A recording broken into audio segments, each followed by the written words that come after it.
Chapter 4 Fruits of Solitude. Then wilt thou not be loath to leave this paradise, but shall possess a paradise within thee, happier far. It was from trying to recreate in some orderly manner the old, great, childish story of Pilgrim's Progress with the doings of Christian and Hopeful and that delightful dragon of my boyhood, Apollyon, that I suddenly began to think of the experiences of John Bunyan himself. He, too, was imprisoned. It was in Bedford jail that he began to delight himself with the story that has come down through the years. He turned, not without an apology, from the tracts and sermons he had written so voluminously, and profiting by his solitude, looked into his own spirit, sought out his own felicity. He says of his book, though at the time I could recover only the substance, not the exact wording, of his apology. I only thought to make, I knew not what, nor did I undertake thereby to please my neighbour, no, not I did it my own self to gratify. There is evidence that the staid old Puritan had the gravest doubts, because his work really gave him happiness, whether or not he should print the chapters he had written. Was it right to use feigned words, or to speak in allegories and metaphors, when his communication should be yea, yea, and nay, nay? But he was probably happier in Bedford jail, alone with himself, despite the discomforts, the weariness, the constraint, what indeed must the jail of the 1600s have been, than he ever was before in his life, for he was sojourning in the quiet country of his own mind. These meditations led me to recall other men of the past who had profited by solitude. I thought of the famous portrait of Robert Louis Stevenson, propped up in bed, you will remember, with the counterpane drawn up over his shrunken knees, playing the flute. I liked to think of that picture. He was not only ill, but banished from old scenes and friends, and yet no one can read his books and his letters without feeling that he was somehow a man who had found his own felicity. He could even cheer his more fortunate but despairing friends. He could do what he loved best of all to do, live richly in his own mind. As one of his friends said of him, he had the determination to win an honourable discharge in the bankrupt business of human life.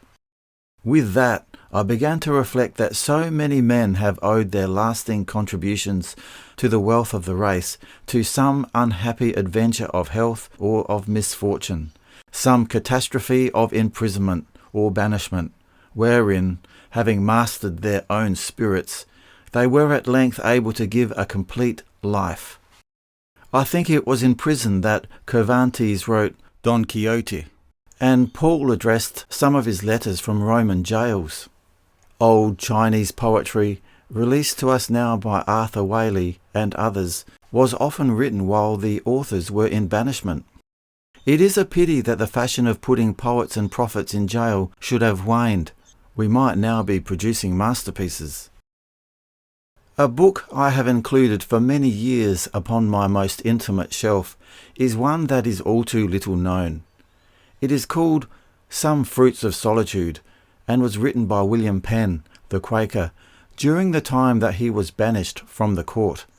A useful man, William Penn, a figure in American history, but he will live longest, I think, for the writings of those months or years of fruitful solitude, when he had been forcefully banished from the world and had leisure to look into his own thoughts. In his introduction to this masterpiece of courage and common sense, he speaks of solitude as a school few care to learn in, though none instructs us better. His various imprisonments and his banishment do not crush him. He blessed God for his retirement and kisses the gentle hand which led him into it. For though it proved barren to the world, it can never do so to him. He goes on to tell of some of the advantages of enforced solitude. He has now had some time he could call his own, a property he was never so much master of before, in which he has taken a view of himself and the world, and observed wherein he hath hit and missed the mark. And what does he find? He is so far from being overborne or cast down by his experiences that he is sometimes close to exaltation that he is able to be quiet, remarking quaintly, "But after we have made the just reckonings which retirement will help us to, we shall begin to think the world in great measure mad, and that we have been in a sort of bedlam all this while." A little later, when I was able to get this book again into my hands, I remember the good laugh I had over this passage. Is it possible to reach a higher point of satisfied comfort, especially in jail, than to think oneself quite sane and all the world else in a great measure mad? So it was that I considered, as I lay there through the long days and nights, and not without satisfaction, that so much of the great and good work in the world has been done by men in trouble, themselves full of suffering and sorrow. 2 or 3 times I caught myself positively enjoying these meditations, my illness for the moment quite forgotten. I could sometimes continue for an hour or so, wholly absorbed, before weariness and weakness overcame me. When I awakened in the night, it was no longer to the bored misery of the earlier days, but to a new interest, a fresh hope. There seemed something now to live for, something even to be achieved, for was not my felicity still to be made or found? If I had to lie there in bed, there must be a way to do it with a tranquil, if not triumphant, mind. After a time, the tyrant of that place decreed that I might have books. Not too many, I was warned, but books. I think I had never been so long before in my life without a book or books within reach of my outstretched hand. I am one of those who loves to carry a little book in his pocket, and there is always a book or so on the stand at the head of my bed at night, or by the couch where I so easily sit down to read by day.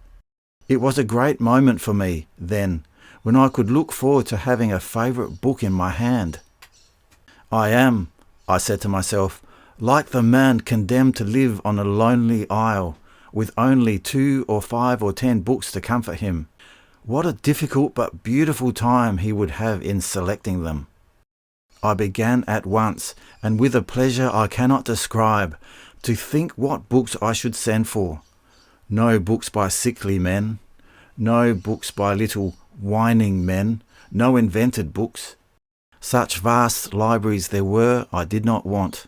What I longed for, there in my imprisonment, were robust, courageous books, books that would stay the soul of a man, old, strong, brave books, books that were the true life-blood of a master spirit, written out of the travail of living, full of the experience of one brave in spite of pain and certain failure. There were not too many of them in the world. A modest shelf or so, I think, would hold them all. There are harmless lesser books enough to beguile a man's hours, books to dally over, to relieve the tedium of a journey. But when one is face to face with the stark reality of life, it is not such that one hungers for. The book I thought of first, since it appealed to the need of the moment, has for years been one of my closest companions. I had now a longing for it that was as intense as any primitive appetite, and, oddly enough, not alone for its contents, but for the book itself, the look of it, the feel of it in my hand as it slid into my pocket. A good appetite is one of the rewards of hunger, and my deprivation had aroused such a sharpness of desire as I had never before felt for any book. This was my small, thin pocket edition, printed on India paper, of The Thoughts of the Emperor M. Aurelius Antoninus. I remember well when and where I got it.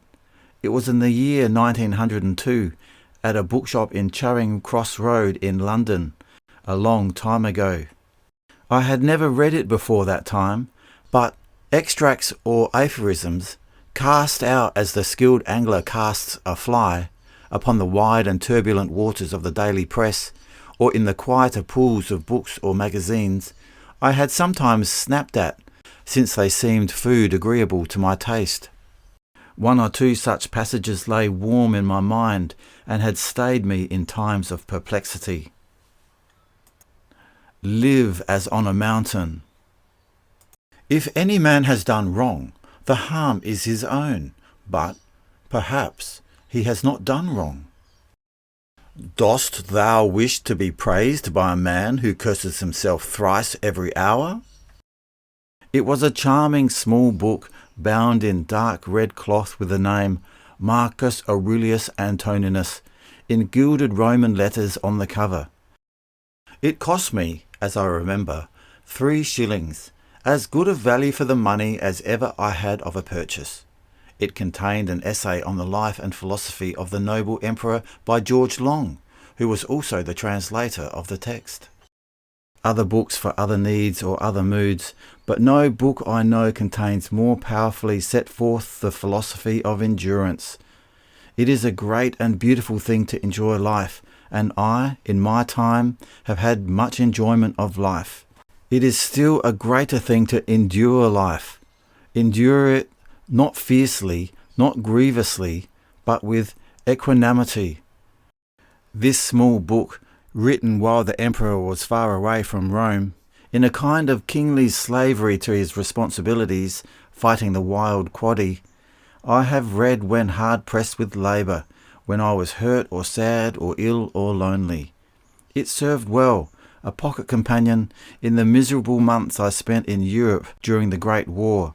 Of all the noble books of the world, none I know seems so clearly written by the author not to instruct, still less to enthrall others, but for himself and to himself. He addresses himself, admonishes himself, reassures himself. It is his way of fortifying his own soul. Much reading of both Marcus Aurelius and Epictetus, whose philosophy is practically identical, inclines me always to the emperor rather than to the slave. For Epictetus was discoursing for the improvement of his followers, but Marcus Aurelius for the discipline of his own spirit. It is not a book to bow down before and worship. What book is? But a book to use when there is a deep need of it. And it is the spirit of the man, not the letter of his philosophy, which heals. It was this small book, then, that I put at the top of my list. To that I added William Penn's book, which I have already mentioned, and an anthology containing much of the noblest thought in the world, The Spirit of Man, edited by Robert Bridges, recently Poet Laureate of England. All these were books that I could read a little at a time as I had strength. I also asked for Shakespeare's Tempest and for a quaint book of travel, because I had long loved the author in other books, The Bible in Spain, by George Borrow. There were still others in the list I may mention later, and from another source I had several books by Dr. William Osler, which had in them not only the true quality I required, but subjects treated which, being now myself in a hospital, I found enormously interesting. One of them was called An Alabama Student. A Bible I wanted also, for I had the appetite to read the book of Job straight through. "Have you by any chance," I asked my nurse, "among the many valuable medicines in your cabinet, have you a Bible?" "A Bible? Yes," said I, "a Bible."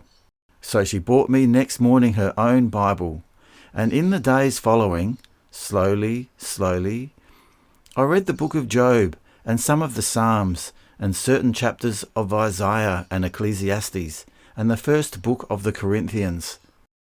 What a book it is, full of wisdom and beauty, ripe with human nature, if only one does not use it for a fetish or look into it for magic. From this time onward, and with these weapons, I began to have oases in the desert of my illness.